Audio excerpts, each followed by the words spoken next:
Welcome, everyone. Can everyone hear me? So I'm Corinna Treitel from the Department of History, and it's my great honor to introduce Michael Wysession, who will be giving the Assembly Series talk today. I wanted to say just a couple of words about Frankenstein, and then tell you what a geophysicist might have to do with Frankenstein. So for those of you who haven't heard, Mary Shelley's novel is turning 200 this year. She wrote it when she was 18 years old in 1818, and we're having a big party to celebrate this novel and all the cultural work that it has done in the intervening 200 years. If you haven't read it yet, I won't spoil the ending, but it's a story of a college student who's studying chemistry, who makes a creature out of dead body parts and then runs away. And it's about what happens after he runs away. The novel is interesting for all kinds of reasons. It is often drawn into discussions about science and social responsibility, which it may be one of the themes that we talk about today. WashU is celebrating this with a series of talks, films, readings, exhibits. We're also, for any students in the audience, we're having a monster challenge. And I'm going to hold up the flyer. So this is a creative competition open to any enrolled WashU student, graduate or undergraduate. And the challenge is to write or perform or create visually the new Frankenstein, a Frankenstein for the 21st century.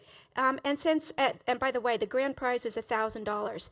So it's worth investing your energy.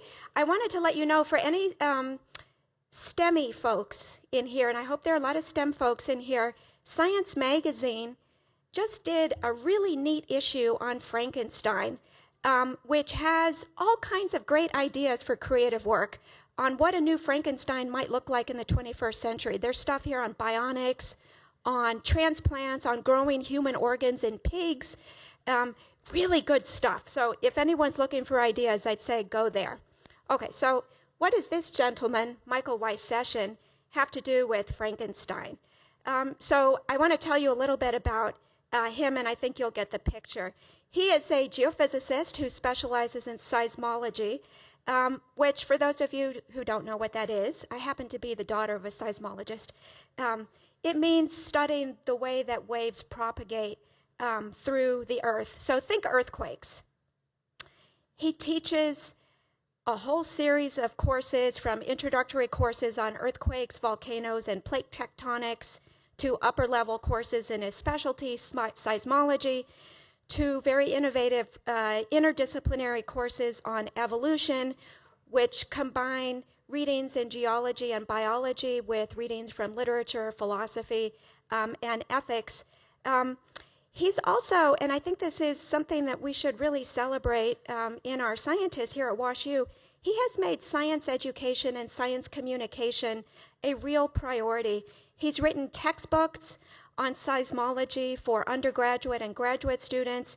He has also written elementary school textbooks on geology. He has 2 videos with the teaching company on different aspects of geology. Oh, you have 4? Oh, okay, 4. He has 4? Yeah. He's been involved in writing next generation science standards for K through 12 students, and he is a talking head. Whenever there's an earthquake or some kind of event like this, he's called in by local and national media. So what I'm saying here is that he is both an accomplished scientist and also someone who has dedicated a lot of his brain power and his time to bringing the insights of science into public conversation. He's a beloved colleague to me, but also a role model for all of us about how to be both a scholar and a socially engaged citizen. We need more people like Michael Wysession in this world, and I hope that you will join me in welcoming him as he talks about Frankenstein meets climate change, monsters of our own making. Thank you very much, Corinna. All right. Well, it's indeed a pleasure to be here. I've been coming to these Assembly Series talks for 27 years now, and so It's fun to actually be able to have a chance to give one of these myself. I'm switching to my computer glasses here. Finding the right distance the right glasses to use is often a challenge. Mary Shelley wrote Frankenstein 200 years ago. It is a brilliant story of warning and caution that has consistently captured the attention of readers ever since, partly because of its timelessness, its relevance during pretty much every phase of our technological history.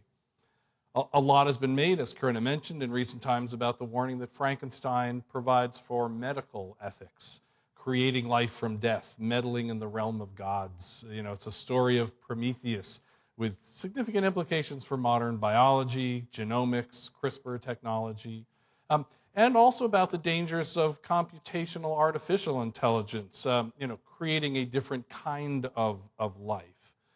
But I'm going to follow a slightly different path. I'm going to look at climate and climate change, both in the role that it played in the writing of Frankenstein 200 years ago and the role that it plays now, as Corinna said, as a monster of our own making.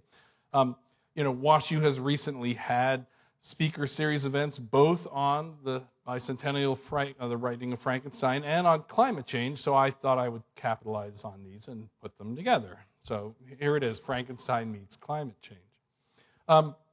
Now, Frankenstein is a story in 24 chapters with a preface. I've only got about an hour, so I'm going to tell my story in 12 chapters with a preface.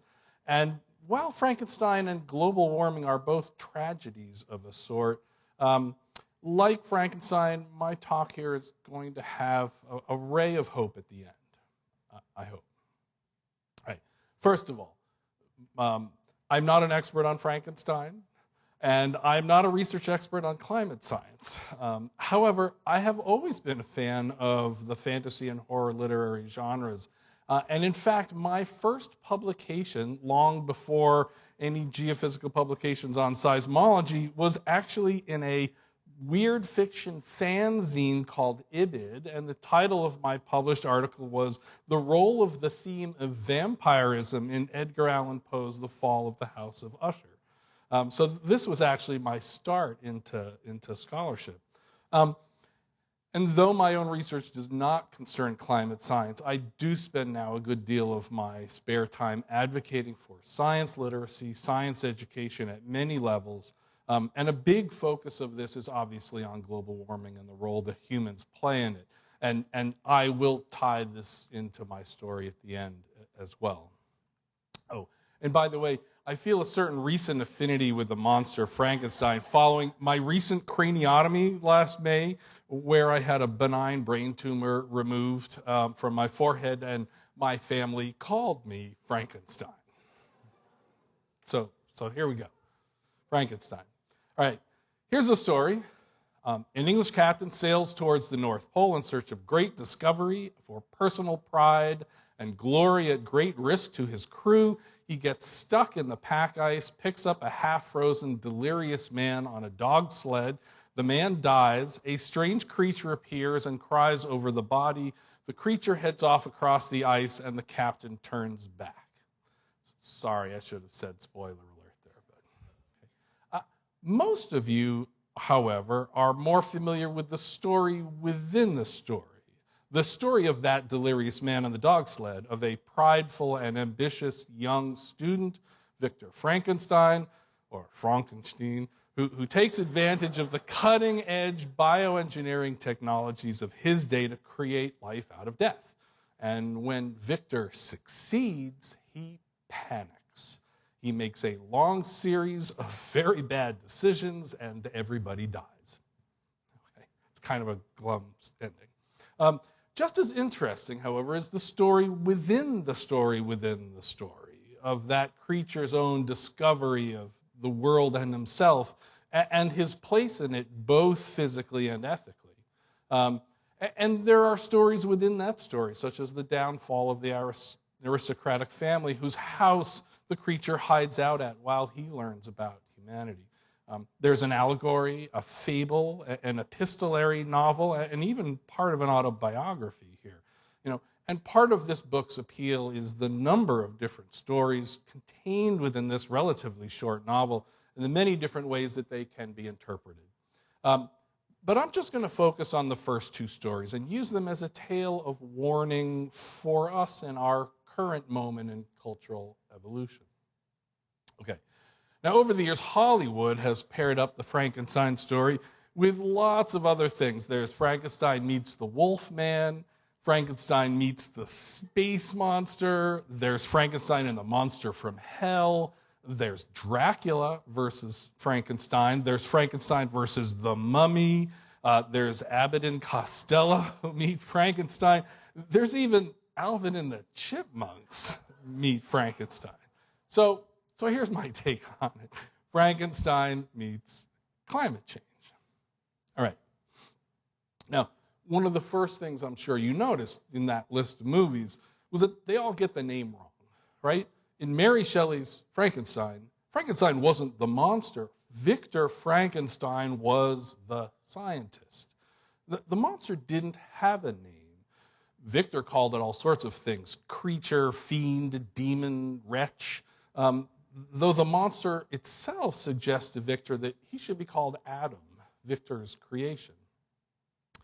Exactly when this change in name happened is unclear, but it became common after the release of the very famous popular 1931 James Hale movie starring Colin Clive as Victor Frankenstein and Boris Karloff as the monster. And you may notice that its title has it correct: Frankenstein, the man who made a monster. However, this movie portrayed Victor as a middle-aged man. But he wasn't in the book. As Corinna mentioned, Mary Shelley's Victor started studying how to create life as a young chemistry student at college, probably in his early 20s, and probably he was around 22 years old or so when he brought the creature to life. The recent remake with James McAvoy as a med student is a little more accurate here. But like the 1931 movie, it also includes the role of Igor, or Igor, for fans of Young Frankenstein, played here by the Harry Potter guy, which was not in the original book. But that's a very important point to remember, and I'm going to come back to this. Victor was not so different from many of the people here on campus, science majors at a top research university, and I'm going to come back to this. All right. So most of you, I'm sure, are familiar with the story here. In 1816, the year that the book was started, the 18-year-old Mary Godwin was vacationing in Geneva, Switzerland, with her soon-to-be husband, Percy Bysshe Shelley, along with friends Lord Byron and writer-physician John Polidori. Now, unfortunately, it wasn't much of a vacation because the weather was terrible. It was gloomy, dark, rainy, cold. So the group of writers largely stayed indoors and decided to have a competition to see who could write the best horror story, sort of matching the mood of the season. Now, Mary wrote Frankenstein, combining aspects of modern science of the time and cultural trends, and also some autobiographical hardships from her own life. Lord Byron never actually finished his contribution, but the fragment of a novel, or The Burial of Fragment, as it's sometimes known, was one of the first English stories to actually feature vampires, which was how I learned about this in my research for the Fall of the House of Usher piece. And their other companion, John Polidori, actually took Byron's fragment and fleshed it out, publishing it a few years later. In fact, the book The Vampire, which actually used the person of Lord Byron as the model for the vampire himself, became the forerunner of the romantic vampire novel. Bram Stoker's Dracula wasn't written until the end of the 19th century, in 1897.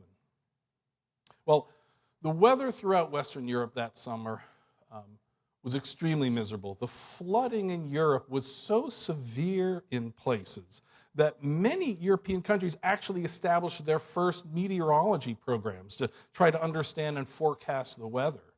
And the reason, of course, as you've gathered, if you didn't already, from the flyer, was a volcano. A very large volcanic eruption. In fact, it was the largest in the past 500 years. This was the eruption of Mount Tambora in Indonesia in 1815. And to give you a sense of the size of this eruption ejected about 100 cubic kilometers of tephra. This is ash and rock up into the atmosphere. Mount St. Helens, the eruption in 1980, that ejected 1 cubic kilometer. This was 100. This is 100 times larger than the eruption of Mount St. Helens. We haven't seen anything like this in the past 200 years. This is the volcano, how it looks today. It still smolders. It still could go off at some point. The impact of the eruption on the climate is not actually due to the ash. It's primarily due to the ejection of sulfate aerosols. These are tiny droplets of liquid sulfuric acid that are at just the right size to block out sunlight. This results in a drop in global temperatures and a disruption in atmospheric flow patterns, and weather around the world gets affected. The weather was unusually cold in North America and Europe. There were snows in the summertime. Actually, Lord Byron in that summer in 1816 wrote a poem called Darkness, which began, "I had a dream which was not all a dream. The bright sun was extinguished." This is typically observed. There's so much ash and aerosols in the atmosphere. The sun, before an eruption in Lockheed, following an eruption in Lockheed in 1783, Ben Franklin in Paris actually documented that the sun was shining at about half its normal strength. Atmospheric circulation over the summer of 1816 was very unusual. Storm tracks that would normally have gone north and missed Europe were shifted to the south. Recurrent low-pressure air systems brought cold air and heavy, long-lasting rainfall to Western and Central Europe. In other words, it was cold and wet. Temperatures in Western Europe were 2 to 3 degrees lower than normal, and rainfall, precipitation, was twice as much in Western and Central Europe than typical. The effects were also large on the other side of the Atlantic Ocean, and this is an interesting story that ends up having impacts on St. Louis. The summer in New England was extremely cold and severe. There were widespread crop failures up and down the East Coast. It snowed in Boston in July and in August. In fact, the Vermont town of Granby actually decided to disincorporate, and everybody gave up and left. In fact, many people in New England and the mid-Atlantic states left their homes and just headed south and north, looking for someplace where they could grow food. And this ended up playing a very important role in the settling of our country, because even though the Louisiana Purchase had occurred a dozen years before, it really was starting in 1816, that year without a summer, that there was a big push westward. Hungry people, farmers from the east whose crops had been totally destroyed that year. And it's very interesting because if you look at the statehood of some Midwest states, Indiana became a state in December of 1816, Illinois in 1818, Missouri in 1821. The timings of the arrival of people here in St. Louis, as well as of Missouri becoming a state, were actually impacted by this volcano in Indonesia. There were many other significant impacts, but there's one more that actually I'll mention because it does end up impacting St. Louis as well, and this was cholera. Now, cholera is endemic to the Ganges Delta and had been known there for centuries, but it had never spread outward. However, following the extreme flooding across this flat Ganges River Delta and the diaspora of people out, the first cholera pandemic began in 1817. It first spread westward across India. It then spread eastward through Indonesia, up into China and Japan. And in fact, it was so bad in Indonesia that huge numbers of people sold themselves into slavery just so they wouldn't starve to death. From India, the cholera spread into Africa, through the Middle East, up into Russia. The pandemic stalled out for a couple of years, but then the second cholera pandemic brought cholera all the way through to Western Europe and eventually to North and South America as well. And the historic St. Louis Bellefontaine Cemetery, with all its beautiful sculptures and mausolea, was actually built in 1849 when cholera finally came up the Mississippi River and killed over 4,000 people here. So this was a direct result of the volcano in Indonesia as well. Right. Now, this is not the first time that a volcanic eruption had caused significant short-term changes in climate that affected humans. This chart shows the history of sulfate aerosol releases from volcanoes going back 1,000 years. These spikes are measured in millions of tons of sulfates released in the atmosphere. And here's Tambora right here, but this spike before here was that Laki eruption in Iceland that I mentioned. The years following this, leading up to the storming of the Bastille, were the coldest in over a century. And the crop failures then, and the whole thing about let them eat cake because the loaf of one loaf of bread was more than the cost of a daily worker's wages, was a direct result of the climate change and the crop failures from that volcano.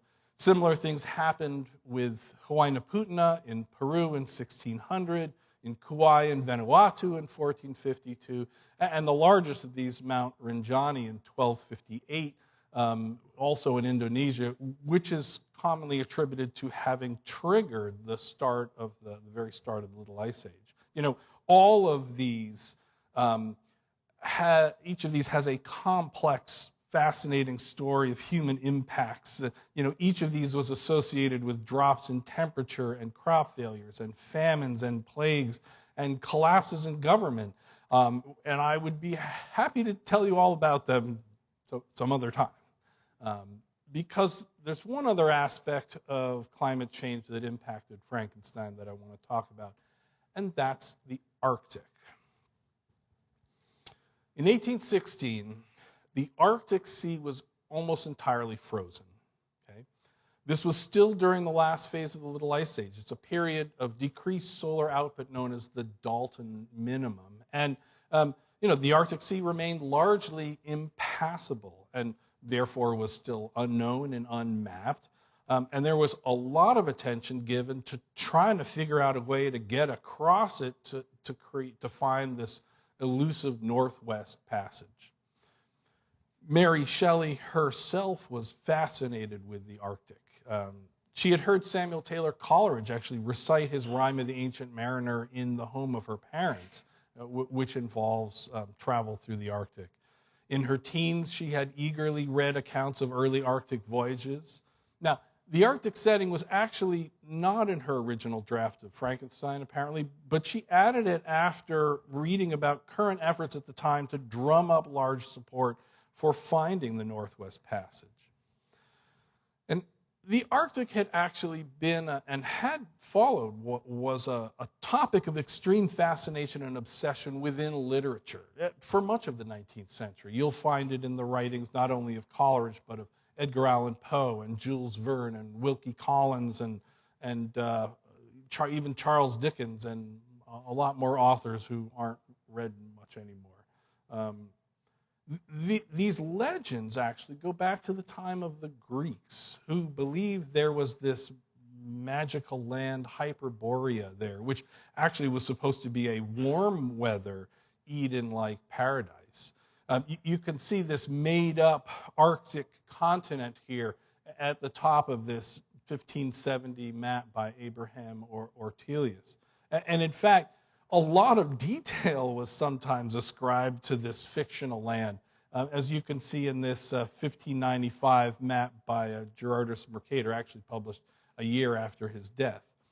And by the way, this is a polar projection and not a Mercator projection. At the actual pole, there was supposed to be a giant black mountain made of lodestone, of magnetite, which was the reason why all the sailors' compasses always pointed north there. I will tell you, there is no giant mountain at the North Pole. This was obviously fiction. And to be fair, by Mary Shelley's time, this land of Hyperborea was largely dismissed. But the search for the Northwest Passage was still very much in full force, and fame and glory that would come with it, with its discovery, was the reason Shelley's Captain Walton was heading north. Now, there are a lot of other crazy ideas about the Earth that involve the Arctic and the North Pole, largely because they were unverifiable. You couldn't get there to prove it one way or another, but I will just mention one, and that was the hollow Earth hypothesis, which had actually been put forth by several scientists, including the astronomer Edmund Halley. The idea was that inside the Earth it was hollow, and maybe even there was another star glowing in the center of the planet. And this was the basis for Jules Verne's journey to the center of the Earth. Verne always wrote about the current scientific ideas of the time, and supposedly the entrance into this was somewhere up in the Arctic Sea. And I mention this because I was once approached by a very eccentric millionaire who offered me $35,000 and support for a graduate student if I would accompany him on a 3-week voyage to the Arctic as the ship's scientist to go look for this hole into the hollow Earth. And I thought about it, it's like $35,000, my entire scientific reputation. So it was a pretty easy decision to make. And I said no. But I mention that because 2 summers ago, I did agree to be the ship's scientist on an Arctic cruise, but this time it was a National Geographic expedition. It sailed from Svalbard up north into the Arctic Circle, and then down the coast of Greenland, going to Jan Mayen Island, back to Greenland, and eventually to Iceland. And it was a fabulous experience. But it was also a very sobering one, because the ice was all gone. I mean, all that ice from the 1800s that was preventing people from reaching the North Pole, it wasn't there. This is a chart that shows the Arctic pack ice from comparing 1990 to 2016. And, if we had taken that voyage back then, we'd have had a very rough time because we'd have gone through a lot of ice. And by the way, the different colors show the age of ice. And the point is, not only is there less ice here in 2016, it's all young. It melts back largely each year. When we took that trip, we didn't see ice for most of the way. And in fact, this graph is actually from March. I was there in July, and there was even less ice. Heading north into the Arctic Circle, this is what we saw. Mary Shelley would not have had her captain get stuck in the Arctic Sea if she wrote Frankenstein today. Now, as we got to Greenland, we did eventually see some ice, and we got into the pack ice, and we got to see some polar bears and all that. I mean, it was wonderful, but it was clearly evident that recent global warming had significantly altered the Arctic region. Which brings us to my next chapter, which is that climate change is our monster. 2015, as I'm sure you know, had been the warmest year on record. And 2016 was the warmest year on record. And 2017 was actually the second warmest year on record. But that's only because 2015 and 2016 were in El Nino years, and during an El Nino, essentially the world borrows heat out of the ocean, which warms the atmosphere. And by 2017, we were out of that El Nino, but still it was the second warmest year ever on record. And we understand the physics of the greenhouse effect. We know how this works. This isn't random, this trend of temperature increase over the past century. It correlates very well and is driven by the carbon dioxide that we release. Now about 9 gigatons, 9 billion tons every single year into the atmosphere.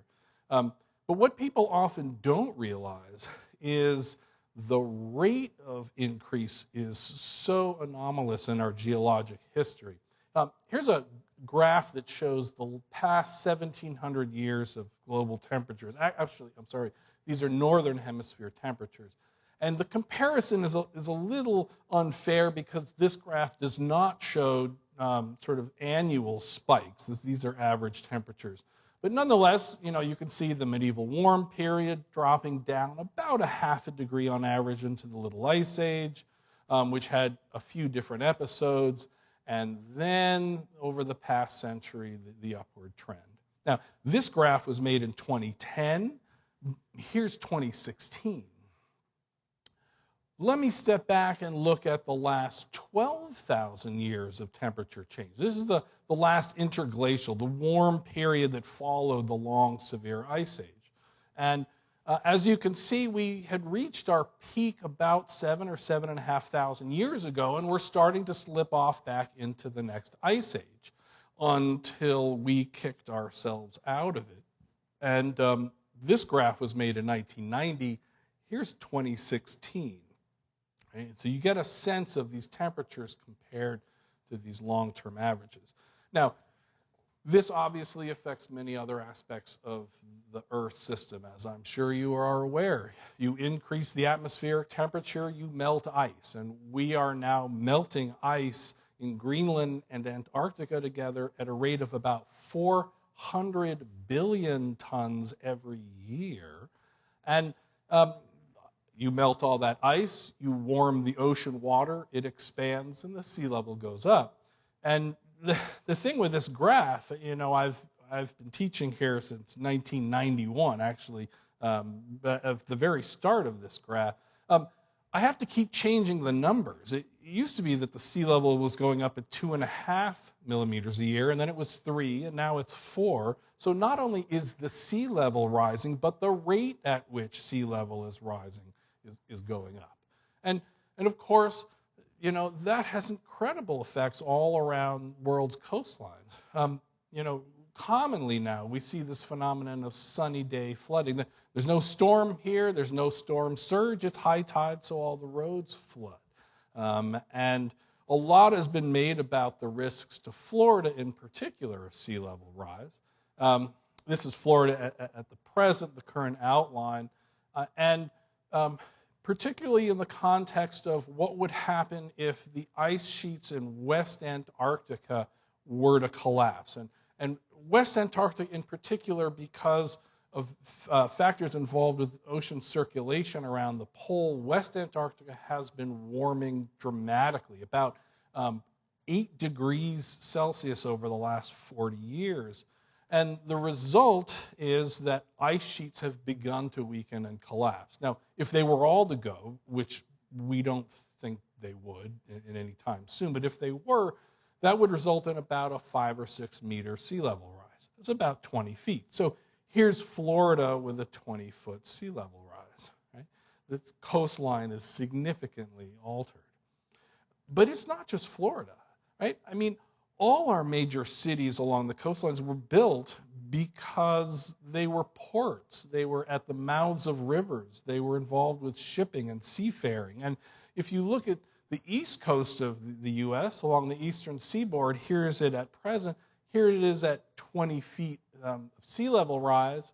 Boston, New York, Philadelphia, Baltimore, Washington, D.C., Norfolk, they're all underwater. And think about the diaspora of people that happened following Hurricane Katrina. You had almost 1 million people flee that city permanently and move to other parts in the country. Imagine if that has to start happening all around the coastlines. And, right now you're probably picturing cities around the coast of America, but there are other places in the world where this risk is much greater. In fact, probably the worst is back at that Ganges Delta that I talked about with cholera. In Bangladesh and on the Ganges, you have about 150 million people, that's half the U.S. population, living on one river delta. because all that silt is, the land is so fertile, you can grow so much food, but they're all very close to sea level. And the scenario of having 100, million Muslim Bangladeshi fleeing flooded lands into surrounding Hindu India sets up a potential of conflict that is not like anything we've ever seen. I love this picture of Manhattan with a 100-foot sea level rise here. And there's a map here. It's hard to see, but here's Carnegie Island, and this is Columbia Island and the Isle of Jersey, the Hudson Inlet. The reason this is 100 feet is the last time there was this much carbon dioxide in the atmosphere, many millions of years ago, sea levels were 75 to 100 feet higher. Now, this is not going to happen quickly. Fortunately, water and ice have very high heat capacity. It takes a lot of energy to melt ice. It takes a lot of energy to increase the temperature of water for it to expand. This will take a long time, but this is where our climate system wants to go with just 400 parts per million, and we've blown past it. We're now at 407 and going up rapidly. The other thing I really like about this is Teaneck Island here. I grew up in Teaneck, New Jersey. My house is right here. My mom is still there, and I'm glad to know that when all of New York City is gone, my mom's still going to be okay there. All right. It is clear that these recent changes in climate are our doing. In fact, everything we do now has a large impact on the planet. We are now the largest geologic agent on Earth. People talk about how our impacts have brought about the end to the 10,000-year Holocene epoch, the Anthropocene. I'm sure you've heard that term. Forget it. We've blown past it. Our changes have now brought about an end to the 65 million-year Cenozoic era. We are now in the Anthropozoic. To give you an example, the total area of parking lots and paved roads in America is now larger than the size of the state of Georgia. The towns and cities we live in together is now larger than the size of the state of California. And in fact, we now use 40% of all the continental land surface just to feed ourselves, our crops and animals, cattle, and other. It's more than that in the U.S., actually. It's more than 50% because we're in a nice temperate climate with very fertile soils. And, there isn't a lot extra there because that remaining land area, that includes Antarctica and Greenland and the Sahara Desert and the Himalayas, places that aren't so easy to grow food. Every one of you now requires over 50,000 pounds per year that's 25 tons of non-fuel rock, minerals, and metals just for your stuff, your buildings, your cars, the things we use, every single year. And in fact, that is so much that human-caused erosion rates are now 6 times greater than all natural causes of erosion together. Right? To give you a scale of this, the Mississippi basin, more than 300,000 miles of over 7,000 different streams, from Canada to the Gulf of Mexico, washing away the whole interior of our continent, from the Rockies to the Appalachians, carries on average between 200 and 500 million tons of rock to the ocean each year. That's about 5 trainfuls from New York to Los Angeles. Right? Sorry, I better not touch the mic there. We pull out 8,000 million tons, 8 billion tons each year. That's more than an order of magnitude larger. And of course, the biggest thing of all, and the factor that causes the global warming I've been talking about, is our insatiable need for energy. We now use energy at a rate of 19 terawatts. And to put that in perspective, the entire planet Earth cools off into space at a rate of 46 terawatts. So we use energy at a planetary scale. Now, this number of terawatts is probably not that familiar to you. That's 19 trillion joules a second. Joule. But a joule, how many of you have an intuitive sense of how much a joule is? All right. Well, a joule is the amount of energy it takes to lift an object that is a tenth of a kilogram. It's about 3.5 ounces. 1 meter in a gravitational field that's about 10 meters, 9.8 meters per second squared. 3.5 ounces, that's like a small apple, right? Newton used apples, supposedly, to inspire him about gravity. Actually, I have a small apple here. Here we go. This is a joule. And if I do this every second, that is 1 watt. Right? Actually, you know what? It's good audience participation here. Would everybody please take out their small apple or blackberry or any other small fruit you have or whatever in your pocket? And we can do this Jack LaLanne style here. And 1 and 2 and 3 and 4. And this is good. I've got maybe, 80 people doing this all together. All right. My arm is starting to get a little tired here, but all of us working together are enough to power 1 60-watt light bulb. Okay?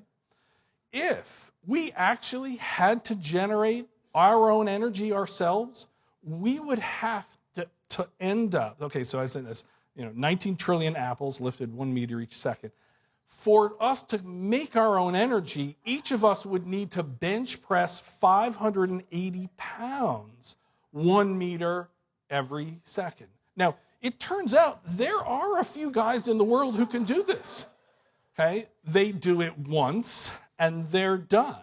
Okay? This would be every man, woman, and child in the world bench pressing 580 pounds 1 meter every second. But it gets worse because we're not everybody. We're America. And we're 4.4% of the world's population, but we use 20% of the world's energy. So everyone in America would have to bench press 2,500 pounds 1 meter every second to meet our energy needs. And guess what? There isn't anyone in the world who can do this. Right?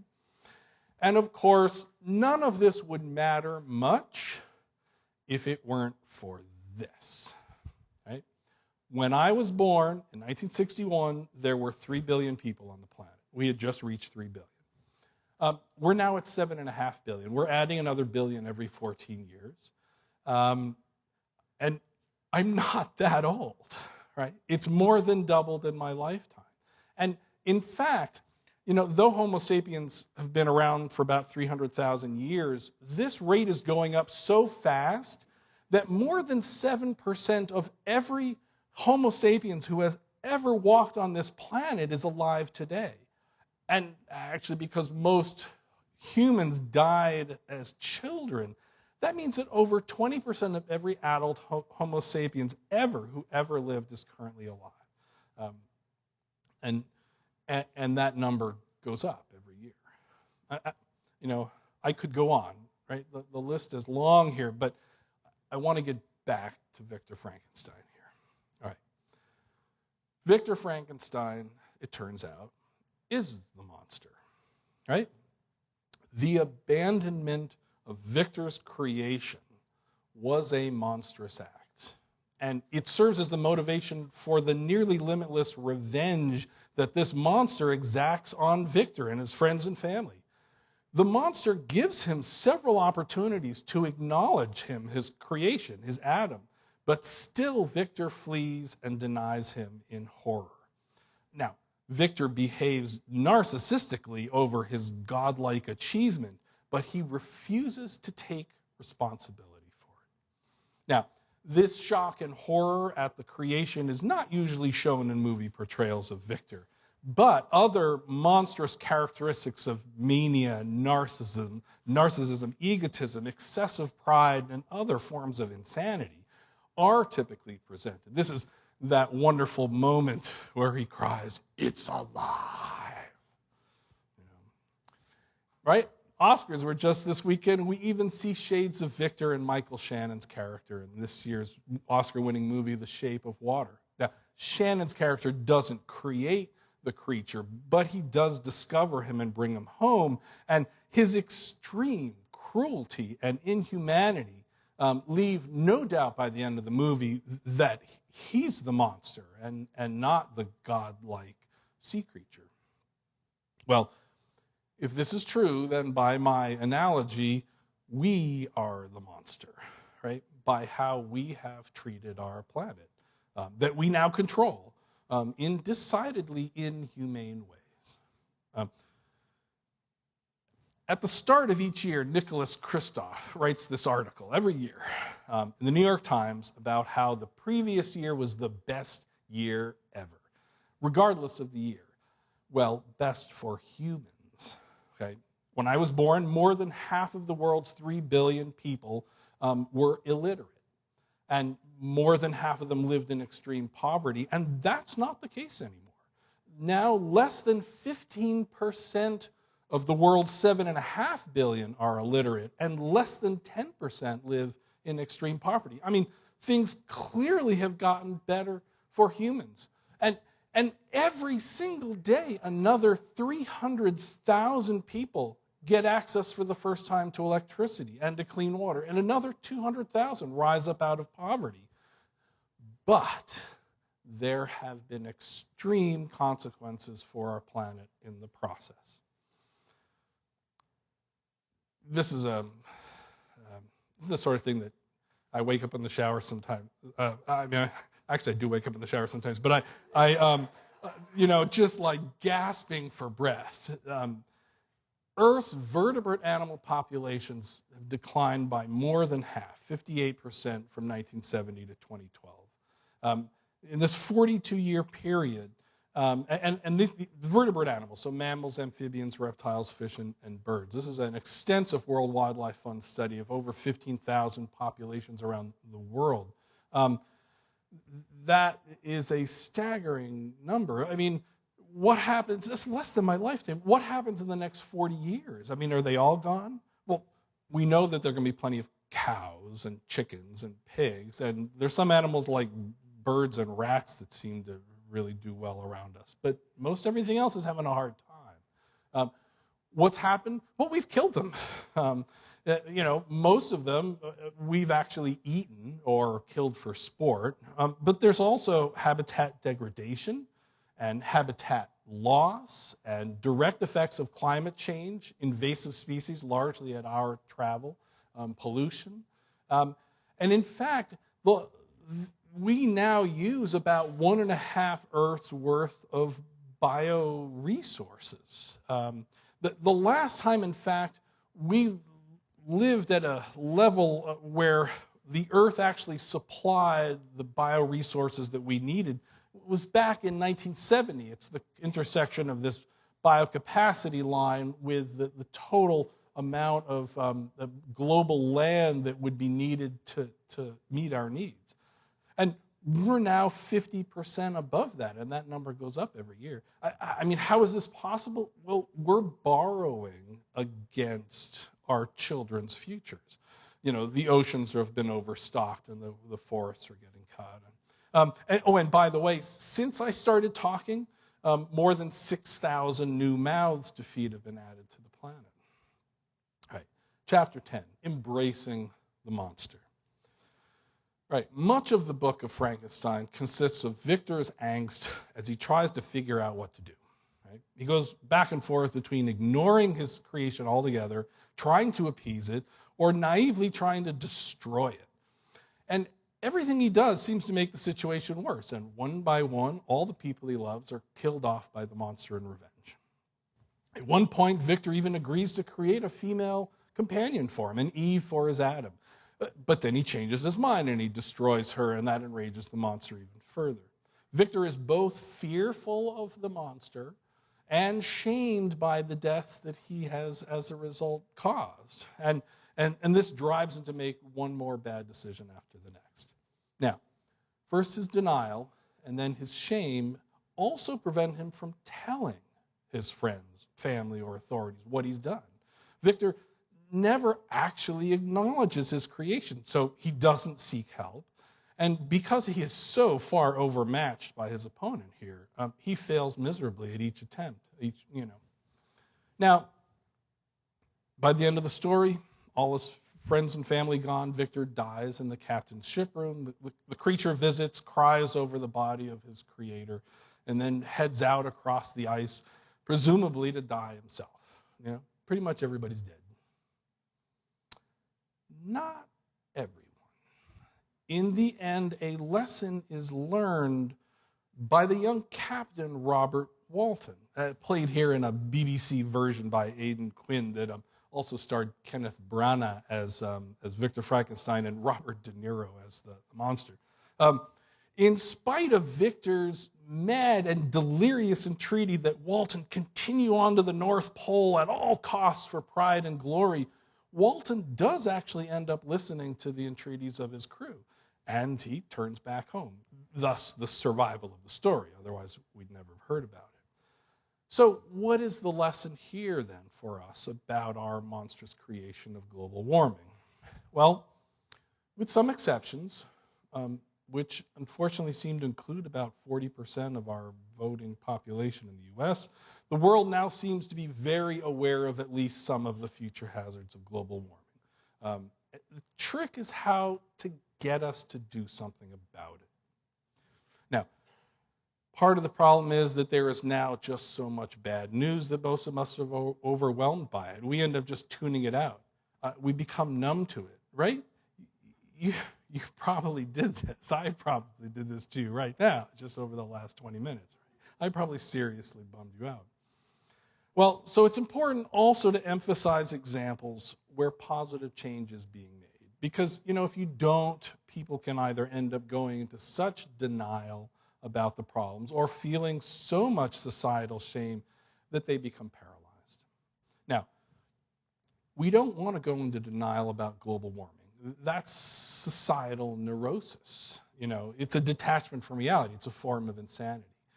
In terms of environmental and climate issues, our current United States administration is insane. It is entirely detached from reality.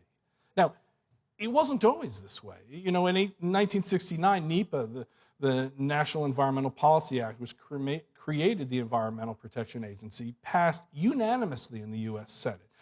Richard Nixon was the environmental president. It was totally bipartisan. So did the 1970 Clean Air Act extension the following year. Even in 1988, George Herbert Bush ran on environmental issues, and sweeping extensions to the Clean Air Act passed the Senate 89-11. This was never a partisan issue. The current administration, however, claims that climate change is a hoax, and that we need to end regulations protecting the air we breathe and the water we drink. Now, I don't know to what degree this is inadvertent insanity or calculated insanity, but this is a very misguided and dangerous way of thinking. At the other extreme, you don't want people to feel shame for the environmental errors we've made. And I feel very strongly here that it's important for us to realize that there is really no realistic way that we could have gotten to this point in history without causing inadvertent impacts to our planet, right? We learn by making mistakes, and that goes for countries as well as people. The mistakes, they're not only inevitable but necessary. But if you make a mistake, you try again. I like the original definition of the word to sin. It's an old English archery term. It means to miss the mark, right? If you sin, you miss the mark. You try again. It's how we learn, and this should apply to our impacts on our environment and climate as well.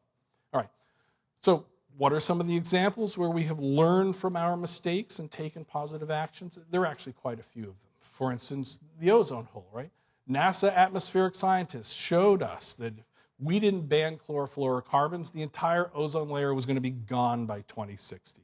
Well, we did. We took action, and the ozone hole has begun to heal. it's going in the right direction. The world recognized a problem, worked together, and took action. Renewable energy, right?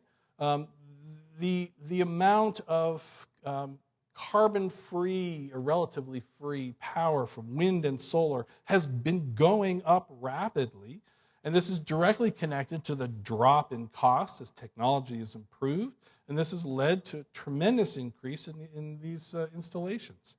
And, coal companies are going bankrupt. Solar, wind, and power is rapidly increasing. The market has spoken on this issue. And another good example is air pollution in our country, right? This chart shows several things and how they've changed since the Environmental Protection Agency in 1970. And, our gross domestic product more than doubled, and we drive more, and our population's going up, and we use more energy. But still, our air pollution, judged in this case by the 6 major criteria pollutants, has gone significantly down, right? We took action and things got better. So how do we take responsibility for global warming? And this is my final chapter here, Embracing the Monster. I think we start by teaching our children. First of all, children are open to new ideas, new challenges, and they're going to inherit the earth. They have a very vested interest in this. And children grow up. I think of all those 17-year-olds down in Parkland, Florida, the ones who are organizing rallies and facing down politicians. By November, election time, they're going to be 18. Now, I will tell you what gives me hope and what lets me go back to sleep sometimes when I wake up in the middle of the night, trembling that more than half the world's vertebrate animals have died. It is a new and innovative way of teaching science in schools that is now moving into most schools in our country. It's called the Next Generation Science Standards.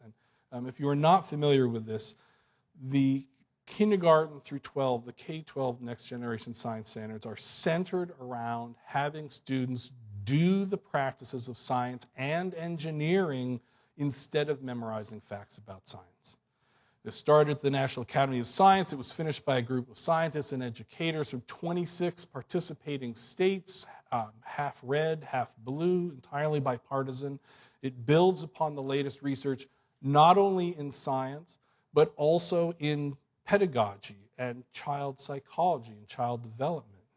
And it is much more effective in not only increasing student understanding of science, but also increasing student enthusiasm and appreciation and engagement with science. Basically, from their perspective, it's fun. And I have to say, in a recent international survey of science education, one of the few things that American students lead the world in is boredom. And that's nothing to be proud of. Now, the Next Generation Science Standards are built around these 3 dimensions, practices, core ideas, and cross-cutting concepts. And the basic idea is the practices play the central role of science and engineering, and they are organized around important key core ideas of science, but they are learned through storylines of understanding that build and apply those ideas over time. Okay? Now, one thing I'm happiest about this is that the oversimplified and misnamed scientific method has finally been replaced, and removed, replaced with a diversity of science and engineering practices that more accurately encompasses the range of practices that scientists and engineers actually do. And I have to say, one of the things that's most important about this is that this is now science and engineering. I mean, traditionally, engineering was largely marginalized in K-12 science education. I remember a textbook I had, on space science, and at the end of the chapter, there was some little box about how NASA had discovered Tang, and that's not right. Students aren't going to have like a 3-week module on developing and using models and then go back to memorizing the names of clouds or something. All the science content that they will learn will be through doing these practices, all of them each year.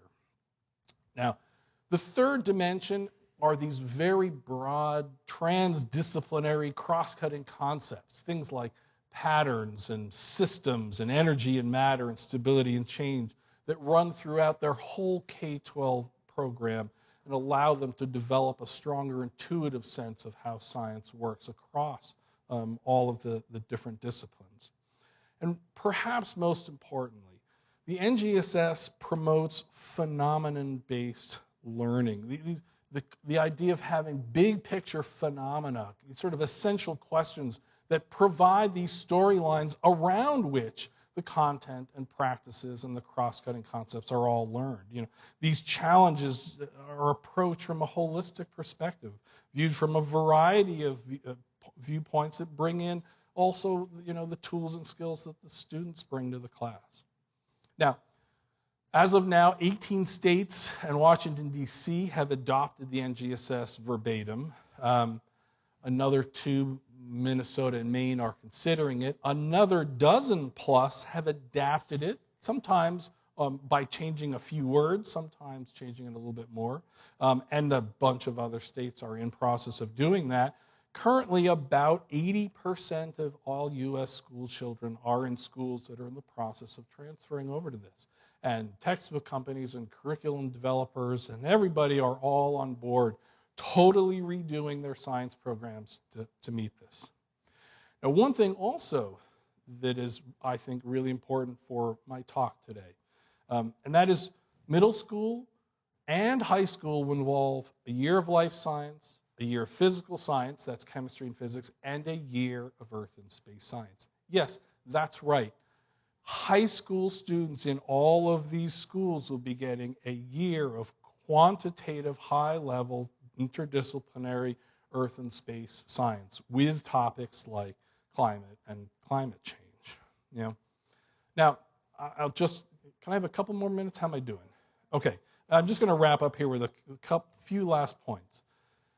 It's critical for our children to be able to maintain a sense of hope as they inherit our planet, right? And the NGSS, I think, fosters this hope in a couple of ways. It focuses on designing solutions to problems and not the problems themselves. We talk about human impacts, pollution, global warming, impacts on the biosphere. It's all in there, K through 12. But the focus is on finding the solutions, designing, engineering solutions to those problems. Yeah? It isn't presented to them the way I presented it to you, as a list of society's failings. We wrote this as a set of challenges that students will analyze, size up, assess, and then design and engineer solutions to. Now, the NGSS also has a strong emphasis on societally relevant topics such as information technologies, genetics, human impacts, that let students know how powerful they are, all that anthropozoic stuff. But in a way that emphasizes responsibility through designing solutions that balance costs, and by cost we mean societal and environmental as well as financial, with the human benefits. And the last point I want to make is that the NGSS are not optional. You don't choose some topics and leave out others. These are all standards for all students. These aren't AP classes. This is what the minimum what all students will do. And you also don't choose some students and leave out others. Science has traditionally been the privilege of white men for centuries, like Victor Frankenstein, like me. White men currently have 55% of all STEM jobs in this country, and white women have 18%. Right? In contrast, Hispanic and Latin men and women have 4% of STEM jobs, and men and women of color have 3%. Right? This does not reflect the demographics of our country.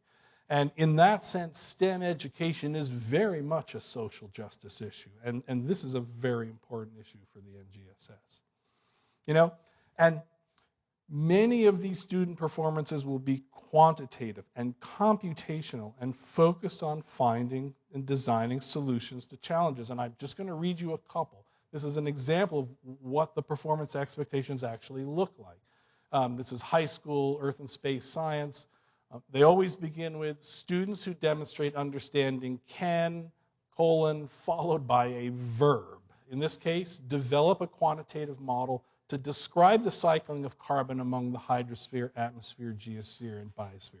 They're not memorizing anything here. They are developing a quantitative model.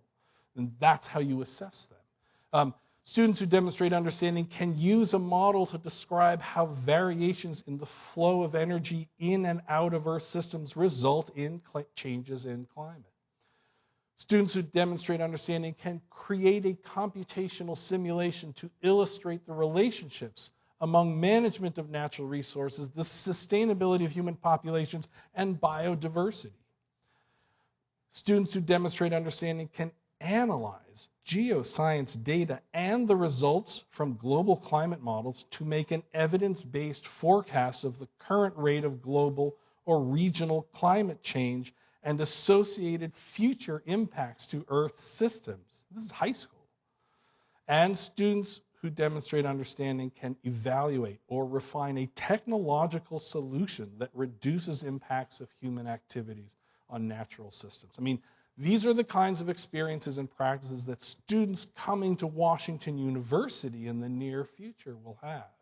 You know, and I will add, I have to say that after years of enviously eyeing the K-12 science educational systems of other countries, it is now really encouraging for me that many other countries are now looking at the NGSS as a model of their own K-12 science education programs.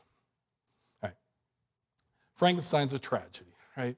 Victor was no match for the monster he created. It was bigger, stronger, faster, smarter, always a step ahead.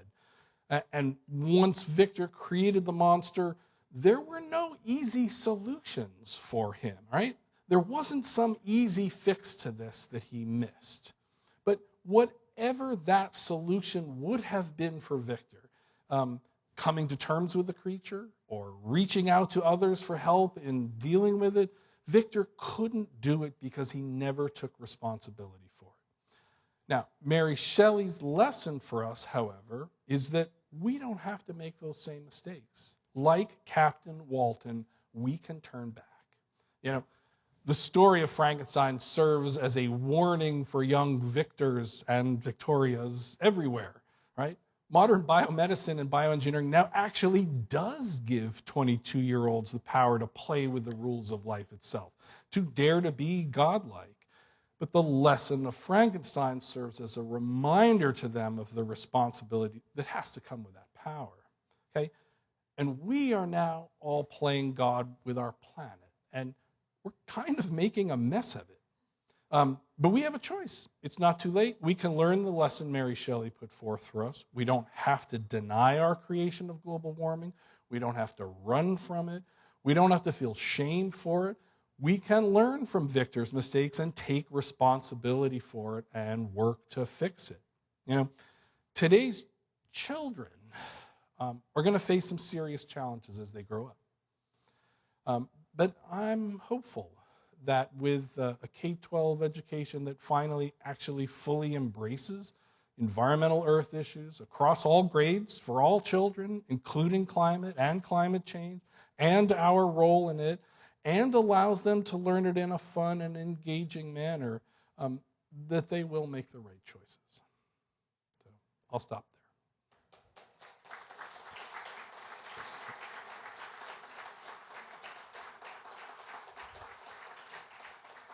And I will switch glasses so I can answer any questions and see. I'm happy to answer questions that you want to. Well, no, just if you would repeat the question because we didn't have Oh. I'm wondering if you have any ideas for making our schools more equally funded, because that's one of the big problems with implementing a program like this. with the great differences in funding caused by the way it just makes funding. Yeah, of course, the proof is in the pudding. The question was, how do you get more equitable funding? And you're striking at a very hard question that is deeply rooted in our country. We're not so much a nation as a loose collective of states. And even within states, we see that in St. Louis County, it's not really a county, it's a loose collective of townships. And nobody wants to pay too much attention to what's on the other street over. I don't have an answer to that. I'm sorry.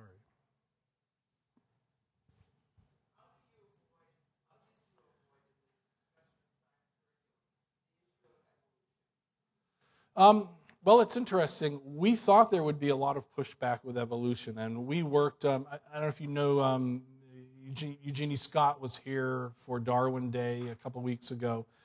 She was head of the National Center for Science Education. We worked very closely with her on making sure the wording did not allow any trap doors for intelligent design or creationism. But we were prepared for large fights, and it didn't really come. The lines have kind of been, they've gotten defeated in court so many times that they've kind of stepped back. I'm sure they're just regrouping. Where we did get the huge pushback was climate change. And actually, this is a whole other story, but for instance, West Virginia, when I showed that list of states, changed one word. There's a middle school performance expectation, ESS 3.5, where it actually specifies the role of humans in the rise of global temperatures. They changed the rise of global temperatures to the change of global temperatures. One word. But all the other states who were NGSS states said, yeah, you can't be part of the club. You've significantly changed the meaning. So they're in an adapting state and not an adopting state. In Oklahoma, the Natural Gas Pipeline Licensing Board got to edit the climate change standards. And guess what? In Oklahoma, there's no climate change. So when the rest of the world has a problem, we can all go to Oklahoma because there's not any climate change there. So that's an issue.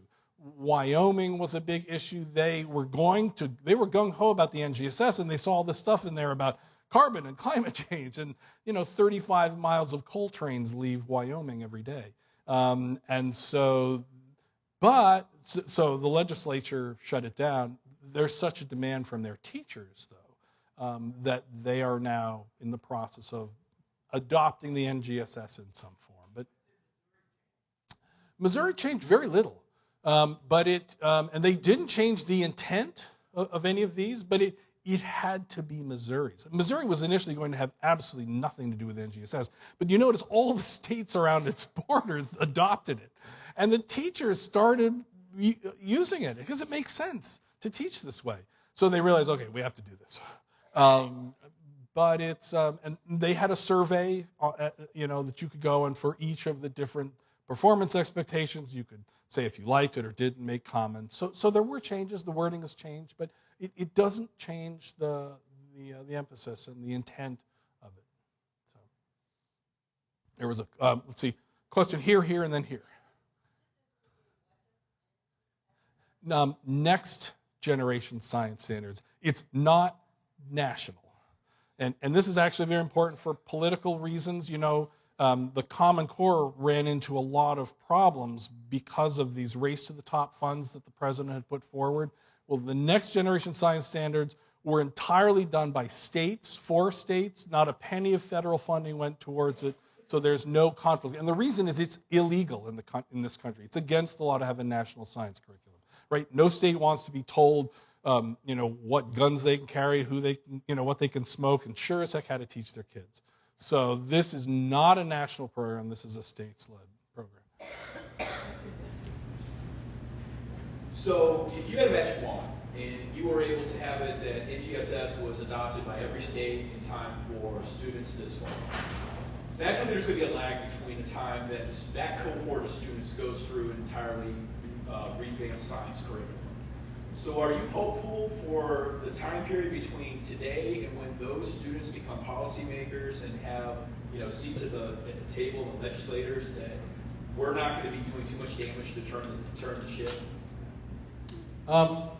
Okay, I'm a geologist. I take a long perspective on these things, right? It was back in 1893 that Charles Eliot, the president of Harvard, and 9 other university professors, the Committee of 10, set us on a course, for instance, of having high school consist of biochem and physics, and we've been stuck in that for 125 years. This is going to take a while to do. And Stephen Pruitt, who is the head of the writing team, whenever he gave a presentation, he ended every presentation with a picture of the front page of the Hitchhiker's Guide to the Galaxy. There's a big red button with the words, "Don't panic." Okay? This is going to take a long time. If this phases in over 10 years, I will be elated. Of course, we don't have a magic wand, and different states interpret it differently in different timelines. But the key is, this is the largest shift in science education clearly in my lifetime. And it is a significant shift to an entirely different way because it goes after the assessments, and that's really the key. Because the old assessments, if you were testing what people knew, then that's very simple because you say, well, okay, you're talking about the solar system. Well, how many planets are there? 7, 8, 9, 10, or whatever, it's 9. Oops, Neil deGrasse and the removal of Pluto. We have the world's expert on Pluto in the back here, Bill McKinnon. It's 8 planets. Oh, wait a minute, we have a perturbation to Neptune's orbit. Maybe there is a 9th planet. What does it matter? Nobody cares. Everybody has one of these. We can look it up. The point is, it's a solar system. It behaves as a system. There's a flow of energy and a cycling of matter, and this affects us. The gravitational pulls of the other planets change our orbit and cause our ice ages and do all these important, cool things. Assessing students on what they can do instead of what they memorize will drive the whole system in a different direction, and that's the thing that I'm really most excited about. You propose, the NGSS proposes that we have our physical science, our life science, and our earth space science. And while that all sounds beautiful, I wonder how you think this is going to be staffed. Right now in the state of Missouri, for physical science positions, there are rural districts that have no applicants. Right down the street, they have 1 applicant. How are you going to staff earth science for the whole state? Can't do it. You can't. It's not by the current system. Yeah. Well, my point is, it is a process. So, you have to then go. Now, some states are really prepared for this. So, for instance, Washington State, they have all 11 of the major organizations that do pre-service teacher training working together. All of the teachers now coming out are fully trained in NGSS, and they were prepared for this in 2013 when the NGSS was finally released. Other states haven't done a darn thing about it. But states are now looking at Washington saying, oh, that's a really good idea. That works. And they're starting to change their systems. Another important thing for the NGSS is because this is not a national program, because it's against the law to have a national curriculum, the NGSS can't tell any state how to teach it. So some districts are breaking up the earth and space science and putting it into existing biochem and physics classes. Some districts in California are creating a separate semester-long high school course in just an earth and space science, and then taking the geochemistry and geophysics and the geobiology parts and putting those into the chem, physics, and bio classes. There are lots of creative ideas across the country now on how to actually develop curricula and programs, but it's going to take a while. And so, yes, right now, in many cases, there are not the teachers to do that. But if there is a need for it, that, over time it will be filled.